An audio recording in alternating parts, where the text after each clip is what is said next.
Uh, Well, recording is in progress. Thanks everyone for joining us. This is Andrew Williams Jr. with retired General Arnold Gordon Bray, along with Dr. Paul Ruffin. All three of us are alumni of Global Business Incubation. And you'll find on your screen just a snapshot of the GBI Emerald Veterans webpage. This is April 4th, and it's a searing date in my own life. It was a date in 1968 when I became mentally emancipated. I learned at that time that mere limitations of white supremacy don't chain me or bind me, nor am I limited to America's limited idea of who I am as a man, but that I was, in fact, a global citizen and have the human responsibility, number 29, to live my life to the fullest of its extent. So that emancipated me for the rest of my life. And so I'm so happy to have you here, General Bray. I'll turn the floor over to you. First of all, good to hear you, and good to talk to you again, and to talk to Paul Ruffin, because every time I see Paul's name, I keep thinking of David Ruffin. And it's hard to put the 60s into perspective for me personally without thinking of the Temptations and the music of the time and those things that occurred during that time window. And I'm gonna kind of think about it just a little bit differently than just the tragedy, because and we'll get to that part in a moment. And well, let's start off with that. We talk about April 4th. This is the day that Martin Luther King Jr. was killed. And for me, I was a eighth grader, and I was going to my school, and at that time, my school was I was a junior high. Middle schools didn't exist; it was a junior high, and so I was in my second year of junior high. And there were those who were more culturally aware than I was, and when King was killed, some felt his impact immediately. And so they came to school angry on that morning. And I came to school and I said, King's dead. Oh, that's bad. And all those things, I felt like that. But there was a gentleman named Jeremiah Sumter. He was angry. He had taken his hawk blade knife and put it in his back pocket. And he had said, if anybody says something to me about King today that doesn't make me feel right, I'm gonna cut him. When he said that, the word Socratic was not in my diet, but I was trying to figure out, what did he feel that I didn't feel and perhaps should feel? I don't think I've ever resolved in my mind exactly what it was, but I know that it was different, it was painful. By the time I got home that evening, I had seen Los Angeles, Chicago, Detroit, and other places on fire. And it was amazing. If I may, can I pause for a moment here, because this is something I need to do. It's very hot. Yes, please, and that will allow me to make some comments on my own while you do that. So I'll be more than happy to do so. But Paul Ruffin, you're here. Would you like to introduce or say something at this time? Dr. Ruffin? No, I'm good. I'm just actually listening and participate. I'll be able to participate a little bit later, but there's no April 4th for me, is a bit of memories, but also too, from that respect, there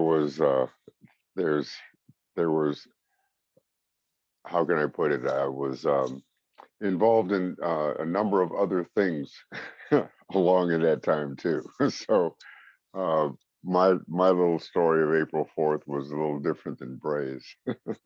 Okay, well, in my own particular case, it was a very visceral experience for me. I was at that time approaching my 10th birthday in Deep South, Macon, Georgia. And I had at that time been a very precocious young man. According to oral history, I began speaking in complete sentences at 18 months old, and I did suffer a severe violent trauma when I was 3 years old. But I was born to I'm an abortion survivor because my mother was so traumatized by the life she had been living in the supremacist deep South. She didn't want to bring anyone else into the world to experience what she did, but she did. And so she dedicated my life to God. And she filled my days up with reading from the Bible. That's why I guess my first question was, where is God, when I was able to speak? But she filled our home up with books and encyclopedias and dictionaries. And these were my playmates. These were my these were my companions. So in 1968, I had been buying my comic books on a weekly basis from the neighborhood pharmacist and even newspapers from around the country, at the from Atlanta, from Los Angeles, New York, around the world. And so I was shocked when the same woman I'd been buying my books from all these years in newspapers told me that I needed to keep my dirty nigger hands off those books and stop reading so much or I'd end up dead like that nigger king. Paul, I had no clue what she meant. I never even had a thought about there being any difference between people just because of the colors. It didn't dawn on me. But my mother came back. Explained to my mother, she chastised the woman, and then we had to talk. She explained to me then at 10 years old that just because I was born here in the United States didn't mean that this is the heritage I have. In fact, my lineage is in fact traceable back to the original people on Earth, to the people that are in what's now called Africa. But at that time, they actually call themselves AHIABGA-TV. So my mother was not an educated woman, but she educated a self-educated woman. But Paul, the important impact it had on me was to let me know that, again, I wasn't limited to what happens here in the United States as my only consciousness of the world. So that really emancipated my spirit and my life from that point at 10 years old, to understand that I am, in fact, a global citizen connected to all of human beings on Earth. And that just because Martin Luther King was killed didn't mean the dream had to die. What it meant was that each of us had to pick up what we could to help achieve that vision. So that this day is seared into my consciousness. And so I want to just thank General Bray for forcing us this morning to have this impromptu zero-time conversation. So General Bray, when possible, let me know when you're available.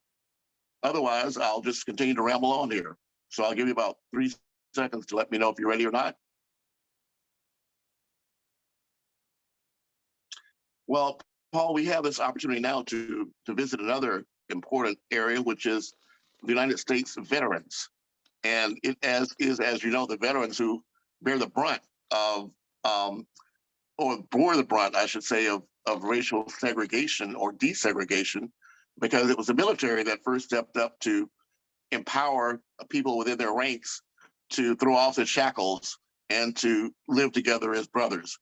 So here we are now in 2022, and again, we have the veteran imperative at our fingertips. So now it's, I think, even more important that we realize and recognize the value of veterans on what we find ourselves faced with today. So again, Paul, with that context, I ask you to chip in a couple of words while General Bray is getting ready to come back in, if you would be so kind. Well, I do know that, and I can put it like this. You see, for me, back April 4th, back then, I was actually in a more of a violent situation. I wasn't a peacekeeper like Dr. King. There was, in the neighborhoods I grew up, we were definitely, um, uh, speaking of violent overthrow, and King was actually more of an adversary because he taught peace and diversity. We wanted segregation and separation. And interesting that's you know, that's part of my youthful um, experience as it relates to my view of the world at that time. As young as I was, I still had a view, interesting enough. But the one piece that becomes imperative was, so did my father and my mother. And in the course of that time, as violent and as crazy as it was, with people promoting violence, just as, you know, it happens today sometimes, against people of color. They were still very active in the military. And as we take a look, you know, in true reflection, the military is probably one of the most, I don't want to say best examples, because it's not an example of what King talked about, but it is a manifestation of some of his ideals. The US military is the most diversified group in this country. There is no group collectively that is as diversified as the US military, veterans alike. Now, yes, we have our problems. There are issues that exist. I mean, there is times, you know, of racial tensions, you know, and of a number of things. But, you know, in the historical construct, we have come out ahead.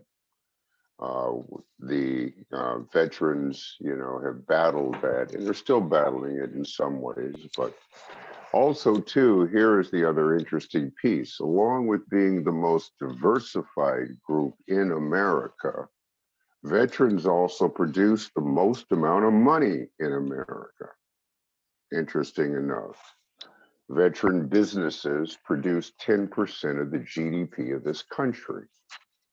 So I know if I spent a little longer, I could demonstrate and make a case on how the constructs of Martin Luther King and the nature of what he represented, what he spoke about, what he saw, what he envisioned, what he dreamed, what he lived for, you know, that in seeing the materialization of some of those constructs, particularly within the military and veteran environment, has been very interesting. Well, I shouldn't say very interesting, but it's been exciting for me, much more than a lot of the things that I was into as a kid. Well, You know, on that go note, ahead. on that note, I see that General Bray is back with us, so Paul. So I'm going to rudely interrupt you and get back to General Bray. I know your time is limited, General Bray, so let us get back to you and your thoughts and commentary. The floor is yours, sir. I appreciate it, but thank you. First of all, I was enjoying Paul's comments, both the perspective of his parents as a military, because they relate to this idea. You know, I was talking moments ago about watching the violence across the country and the places where, you know, they were basically angry and couldn't understand. In many cases, they couldn't understand it, and they were attacking, in many cases, their own houses, their own, and I shouldn't say their own houses, but their own nest beds. You know, that there's if you watch most animals, they don't poop and pee where they sleep. But we decided that we would just go barely outside of our borders, and the places where we were getting fed by service and accepting us, we were burning them down. And I was really trying to get my hands around all of this when it was going on. But they were actually more in tune with Jeremiah's feelings, because it was frustration that had erupted. And here was a person that now was murdered. And of course, we hadn't established who the murderer was, and you know, but we all of us had put the image of the person in our minds.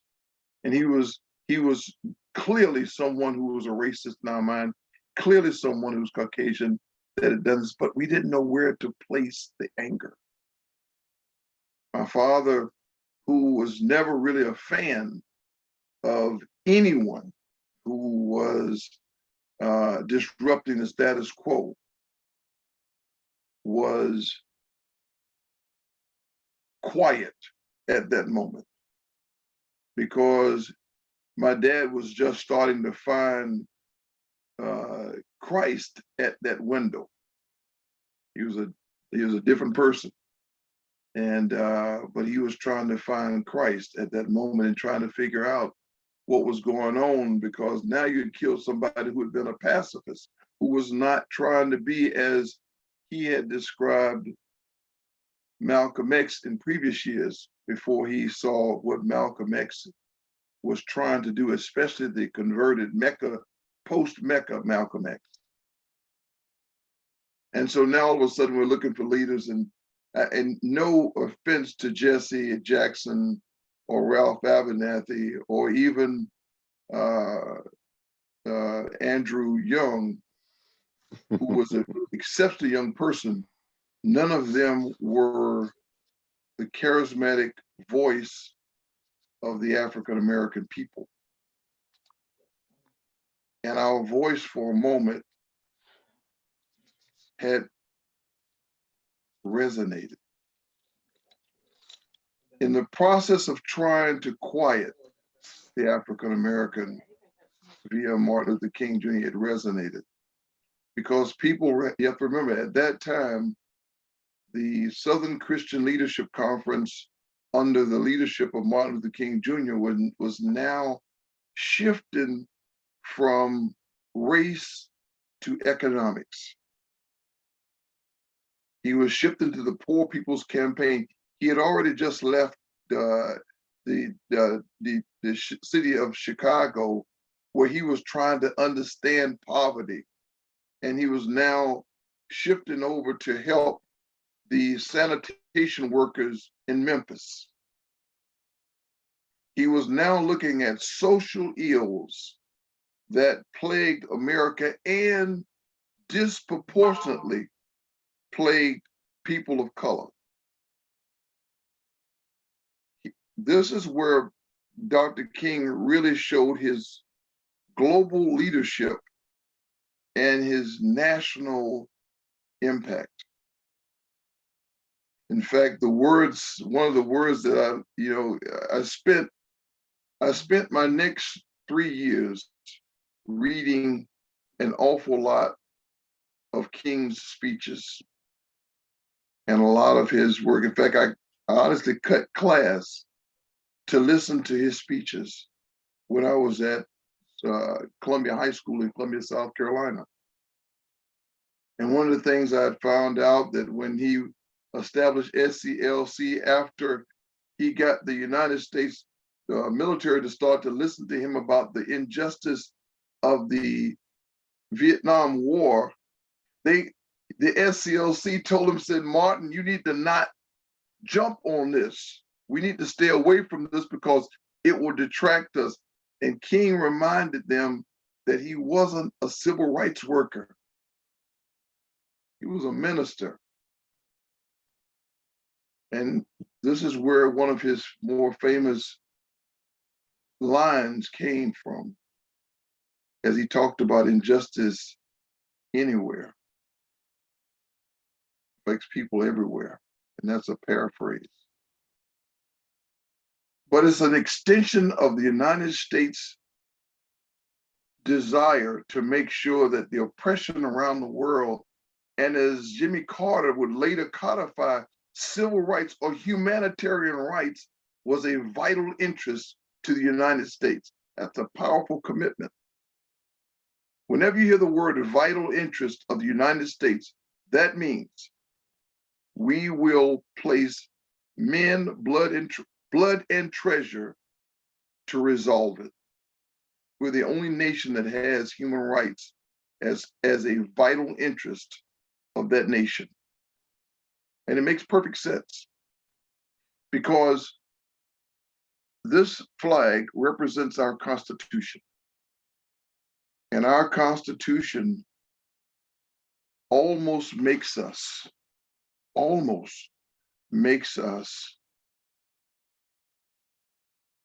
committed to being the shiny city on the hill for the world. It's the reason why people like to come to this place. So I started this conversation with this thought in mind. King's death solidified the United States as a world leader in humanitarian and civil rights, because it also let those who would fight against us being a diverse nation, it put them on notice, because the nation didn't support it. The nation mourned. The nation mourned Martin Luther King Jr. Now, of course, in his places where people look most like him, they mourn the most. But Dr. Martin Luther King Jr. led a nation. It was the beginning of an awakening of our consciousness with many people. As a matter of fact, the daughter of George Wallace even showed regret. I think that began part of his conversion. He would run later on for office, but he would also begin the slow slide back to humanity. I speak of George Wallace, as a matter of fact, in his later years, after having stood 4 years prior on the steps of the University of Alabama, stated that segregation now, segregation tomorrow, segregation forever, would later, before he would pass, express deep pride in the fact that he had received a degree, an honorary degree from Tuskegee University. That's a revelation of soul. That's a shift. Now I'm going to move forward a little bit and kind of reflect on what this day means for, and should be for everybody. It goes to, Snoop Dogg, of all people. He talks about we should be tired of being tired, because there's so much that goes out there that tries to drag us back to the days of pain, make us reflect on the pain. This should be a date of emancipation. As a Christian, Easter is the day that we wake up. It's the day that every Christian celebrates, because it is that day, it is because of the death of Christ that we all are born again. Christmas is not the day. Christmas just fulfills the Old Testament and brings the Messiah into being. It is his death when he goes and defeats death, goes to Satan in Satan's house and tell him, you don't own the souls of the believers. King's death, as his former chief of staff, Wyatt T. Walker, once said, it should remind people that King was not a Nobel Prize winner. King was not a civil rights worker. Dr. Martin Luther King Jr. was a minister. He was leading his flock of people to a promised land of America. Many people talk about or think about the promised land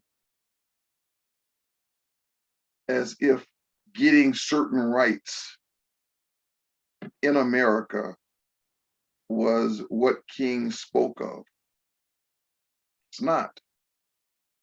King spoke of an America whereby all people were respected. So he was flattening the mountain, looking over into the high ground. There were people that would come and join a nation, and a nation would finally see itself and level out and recognize that it wasn't a whole place until it did those things. That was when all of a sudden the shifts began. You look at the NBA in 1968, there was one or two teams that had a couple of Black folks on the team. Football playing fields were absolutely mostly Caucasian, except in the HBCUs. Allowed people like teams like Grambling to have more players in the NFL because they had opened their doors, but not nearly to the tune of the 75% that they are today, or the number of law offices that would have African American leaders, or open the doors for people like Guy and Bluford to go into space. There was an awakening. King crossing the mountain, seeing across the mountaintop, and the people that crossed behind him were very clear, because his vision of what could be and the vision for those who couldn't see it were able to see it, and those who were already on the other side were then able to look and appreciate and accept what was coming. Now, to be fair, and Paul said it earlier, we're not there yet. But the difference is, on the far side of that mountain, there are many more people who are receptive than there are those who are still trying to build fences and barriers to prevent America from fulfilling its constitutional design, whereby all men are created equal and are endowed by their creator with inalienable rights of life, liberty, and the pursuit of happiness. So I celebrate this day. I don't feel bad. I don't want to go back and ask King not to be shot. I would love for him not to be, because his vision, which was divinely inspired, was constitutionally designed and created by those white guys that sat around the table that had only a glimpse of the idea of which they were building. But they did build it with full cognition that it would be inclusive of people of color. And I don't want anybody to ever forget that. That's very important. President Adams, in his design, clearly articulated the first American to die for the idea, died in 1770. And his name was Crispus Attucks, a Black man. Knew it, he said it.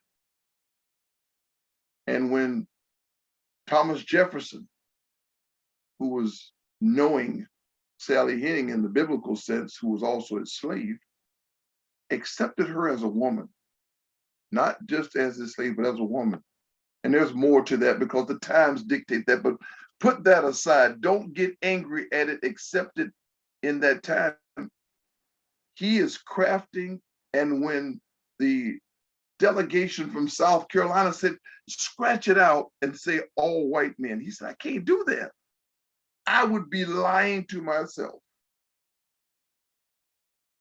And that's why the Confederate Constitution does say that. So by the way, anytime anybody talks about the Confederate Constitution and the Civil War being about states' rights, you tell them bunk. Just simply read the Constitution and what it took to join the Confederacy. That's not the United States. That's not us. And all those folks who use that as a term, I tell them that's not you. And all those folks, I'm a South Carolinian, that try to say, well, it's about heritage and not hate. I tell them, before you say that, be careful, because as a person from the state of South Carolina, where we have more people per capita who serve that flag over my shoulder. You be careful, because that other flag, battle flag and state flag, were in fact the antithesis of the United States. Dr. King moved forward. The legacy of Dr. King lived on in others as well. Specifically, you know, King had this understanding of history, and of course, driven by the supreme designer of Christ on earth, or Yeshua in Jesus, if we say it in English, or Yeshua, and the linkages to people like Gandhi, who talked about pacifism, because you cannot beat hate with hate. Leveraged that sense of understanding of history. He used the Constitution as his bank account, talking to the nation. He used Christ as the commitment of the soul of this nation, from the commitment of the soul of this nation inside the Constitution to go forward. And his example actually was intertwined into the development of Mandela, who would later on use the principles of love to actually use the same guards who imprisoned him to become his guards, his personal guards, because he had faith and moved forward. So April 4th, 1968, it's not a day of reflection and despair or disdain. It should be the same day that we look at, and to a lesser degree, of course, but it's a racial Easter. It's a racial Easter. It's the day that we killed a person for whom we owe a lot as a nation. Because again, in the words of Y.T. Walker, he is probably the 20th century's closest example of trying to be Christ-like. And by the way, I acknowledge all of his human flaws. I acknowledge fully that were it not for a woman like Coretta to stay with him through infidelities, through the human breakdown that he may have had, she was the buttress of his life with the children that they bore together, because he was a man with all the failings that go with it. But make no mistake, God placed him on this earth and in this country to leverage these laws, to leverage our Constitution, to continue to build us into the great nation that we are. And as a former soldier, but a soldier for life, we do represent the best in what this nation can be. Do we have people that get through the seams that sometimes don't understand it or understand what their oath of office meant? Absolutely. But for 99.9% of the soldiers, sailors, airmen, Marines who have put the uniform of this nation on, I am comfortable in turning my back, because I know that they would have it for me, regardless of race, color, creed, sex, or national origin. Once they raised their hand, they signed on. And I think that in April 4th, 1968, Dr. Martin Luther King Jr.'s death was as much a part of the tapestry of us becoming who we are as anything else. So I would say to everybody, celebrate this day. Every man, woman, and child, celebrate this day through both reflection and commitment to be the best versions of Americans that you could be. And now I give it back to you, Eddie. Well, I can't tell you how thankful I am for you to have shared these viewpoints and thoughts. I did have a chance to begin to live stream the latter part of your presentation.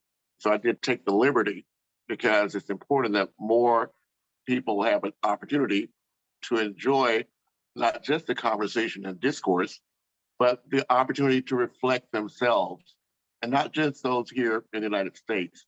As I mentioned, I was born in Macon, Georgia. In fact, on April 24th of 1958. But it was in 1957 that Martin Luther King traveled to Africa to witness the establishment and launch of the independence of Ghana. It was his return trip and his return speech that set the pace for, I believe, his transition from focusing on civil rights only to human rights for everyone around the world, because he had lived experience of what that required. So I want to thank you again, General Bray, for providing our global audience with this opportunity. And let me thank Lady Alicia Hamilton. Although she's acknowledged here, she's not physically here, but it is through her diligent efforts over the years to provide access around the world to people who have only been consumers to now become producers like you, General Bray. You're not just consuming content, you're producing content. So we do want to thank Lady Alicia Hamilton and her work with the Universal Citizens Media Network, the Revelation Network, and now the New World Network coming on board, where I understand that you will be one of the guests, General Bray. So I look forward to that as well. I like I said, any chance I get to, I believe, share what 56 nations and 43 states have taught me about our world. I want to do that. I only wish I had the gift or skill to be able to express myself outside of the English dialects of Southern and Jive. The great news is that we're actually working on that through the upgraded launch of the New World Network, in that the idea is that the languages that we're speaking, no matter what they are, can be transcribed. Once they're transcribed, then any viewer from anywhere in the world can understand what we're saying in their language. So that is, in fact, on the horizon. I spent a year as the advisor to Farik Reshan Ali in Iraq, and I learned that there is translation and interpretation, and translation also has levels of delivery.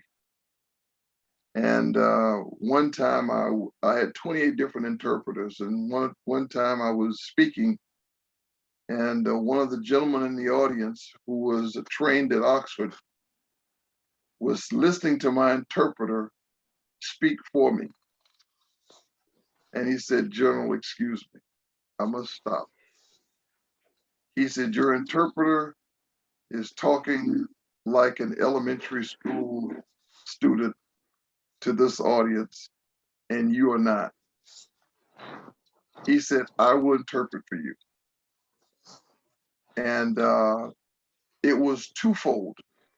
First, it was an education that made me realize, just like in our language, there are many ways to say things. So a person receiving it, the intent is that they receive not just your words, but they receive your soul. And so there's a hope that whatever is relayed is a reflection of the person that delivers it. And I may be asking a lot of your system, but hopefully it will get there. And Well, so it's not the second great. part of that, the second Go part of ahead, that sir. conversation, if I may, was this. It was an appreciation for the gentleman that, and he was Lieutenant General, as a matter of fact, that appreciated what I was saying enough that he would reduce himself to be my interpreter as opposed to just being part of the audience. And that was in itself a lesson in humanity that I have not forgotten as well. And now back to you. Well, I was only going to say that as we are in this, what they call the fourth industrial revolution, and there is, in fact, very active conversation about what artificial intelligence might have on the world that we're living in. The technology that I mentioned to you is multi-layered. And so it's only the first step to be able to provide literal or transliteration of your words. As you know, words are less powerful than the meaning behind them. And even if I may say that before the beginning, when there was the word, there was the intent. And so I would have to turn that back over to you to say that our intent is to accomplish that objective that you have, understanding that, as Michael Wendler says, everything is interconnected. So it's our task to connect those dots. All right. Well, Paul, I'm gonna give you a chance to hit me one time before we got our last 4 minutes out of here, and I'm gonna break contact. Oh, there's nothing I can add to that at all, General Bray. I think that you put it, you nailed it. As we say in the musical world, sometimes we pin it up and it's kind of flaky, but sometimes we nail it. You nailed it. I believe that as I go back to the one piece from my perspective, because as a youth, I was diametrically opposed to what King was trying to do. I did not believe in peace. The revolution will not be televised. We wanted to violently overthrow, or that was the conversation, in some respects, the atrocities that we had deemed this country had done to us. And upon reflection, as I've grown older and began to study other histories, I see and I won't take a long time, but I see a much bigger picture nowadays based on knowing history, not just of American history, but also Asian history, European history, South American history, African history. But and having seen that, I go back to the aspect that I work in today with American veterans and with active military. I continually see the manifestation and materialization of what King talked about, not only from the aspect of social activities, but such a diverse group as veterans, the most diverse community in this country and probably in the world, but that's just my opinion about the world, that we are a force to be reckoned with, an embedded force ready to react both economically, socially, and in emergencies such as pandemics and biological, mishaps and natural disasters, floods, all of those things. The veteran community demonstrates what it means to truly be able to not only how can I say it,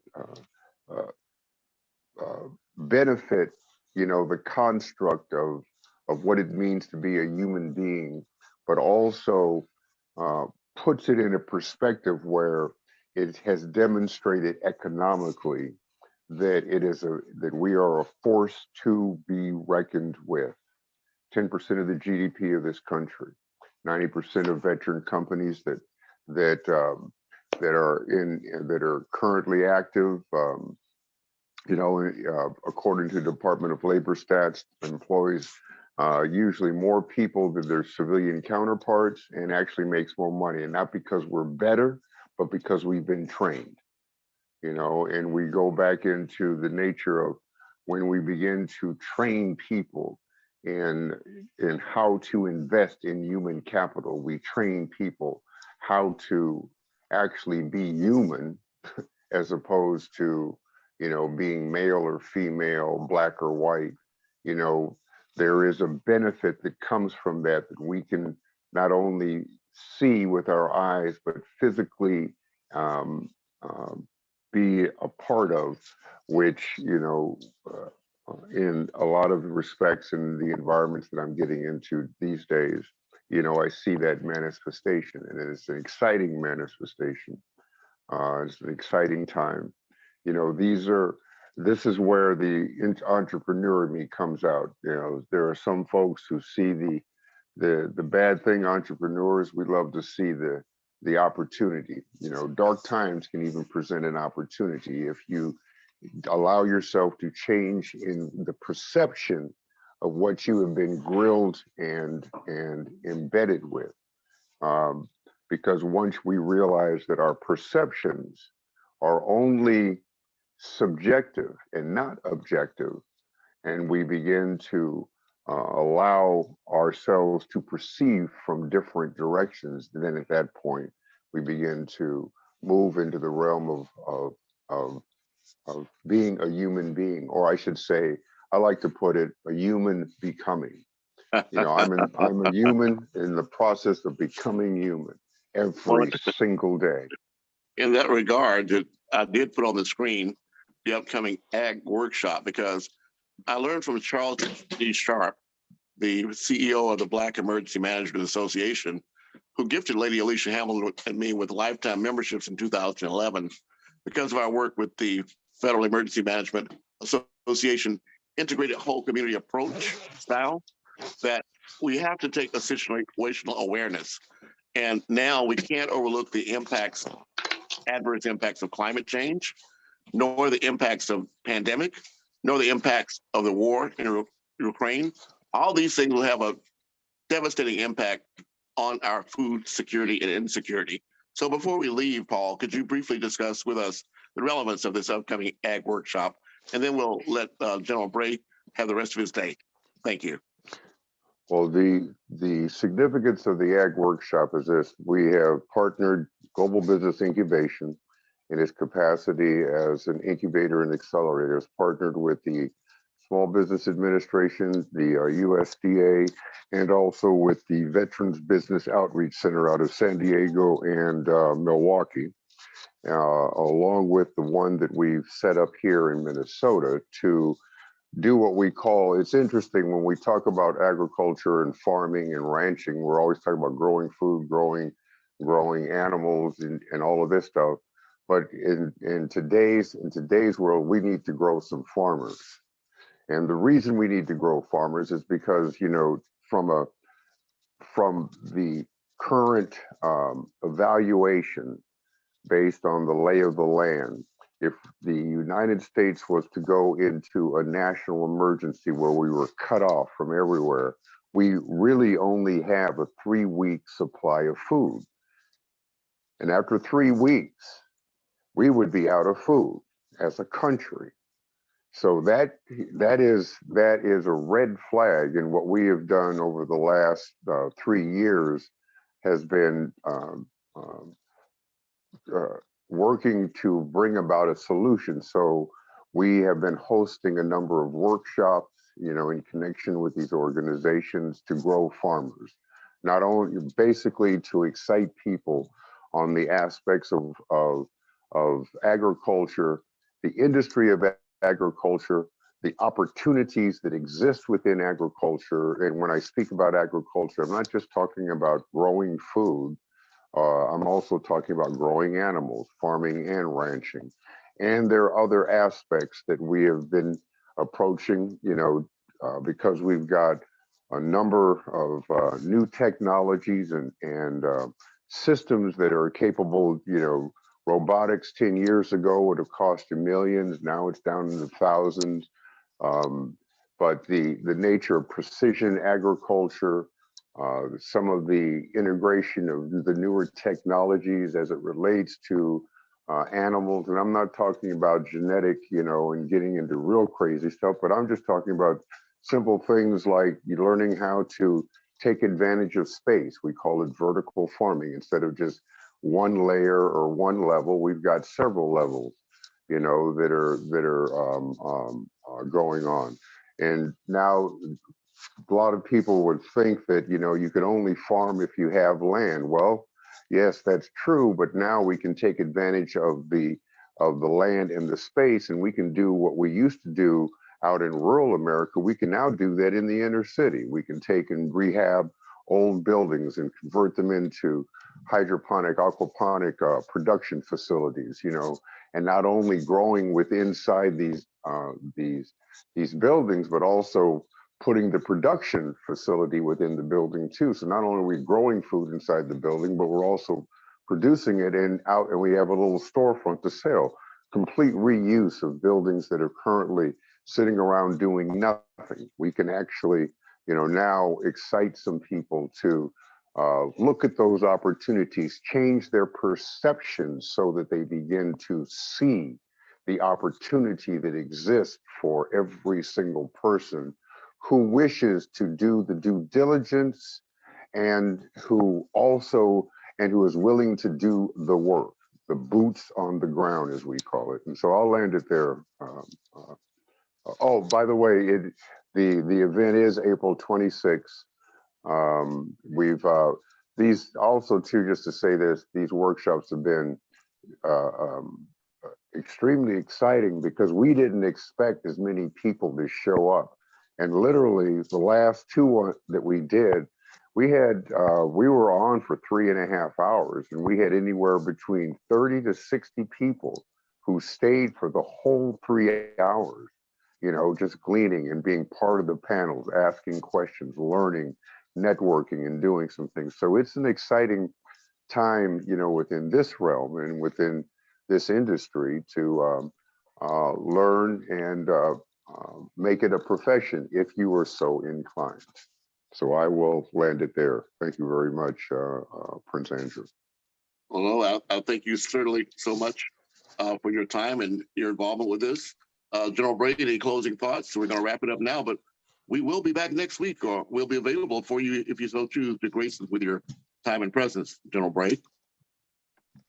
I'm going to close out with a picture, I thought I was anyway, of a gentleman from Tuskegee Airmen, and he passed this year, Major General Charles McGee, and he reminded me that, or I'm reminded that it is on the shoulders of the past that I had a future, and we're in the same place.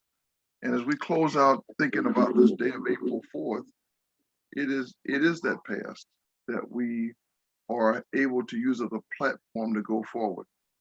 And so I would ask that we, like again, that we don't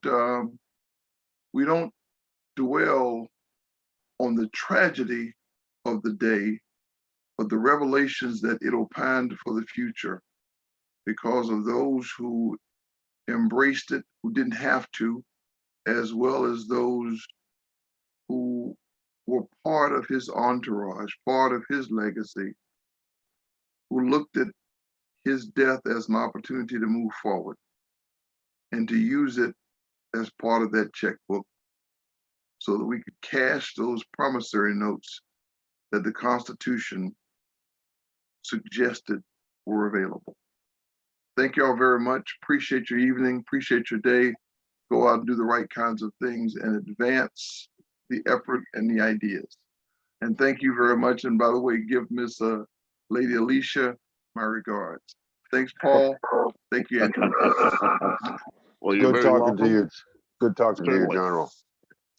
I'm going to do myself the favor of giving myself the final send-off here with now giving the sponsorship to the Andrew Networks. because this has grown into a viral opportunity over the last pandemic era. The Andrew Networks has grown from doing these Zoom sessions just one-on-one and one-on-two to having organizations around the world to accept this as their brand for their global media. So I want to thank everyone for participating with this. And yes, this will become available on AHIABGA-TV, which is a channel on the Revelation Network and Universal Citizens Media Network, and soon the New World Network to reach terrestrial and satellite audiences around the world. So this is Andrew Williams, Jr. I want to thank you again for this session, and we look forward to working and networking with you for the rest of our lives. Have a good day. We love you all. It's been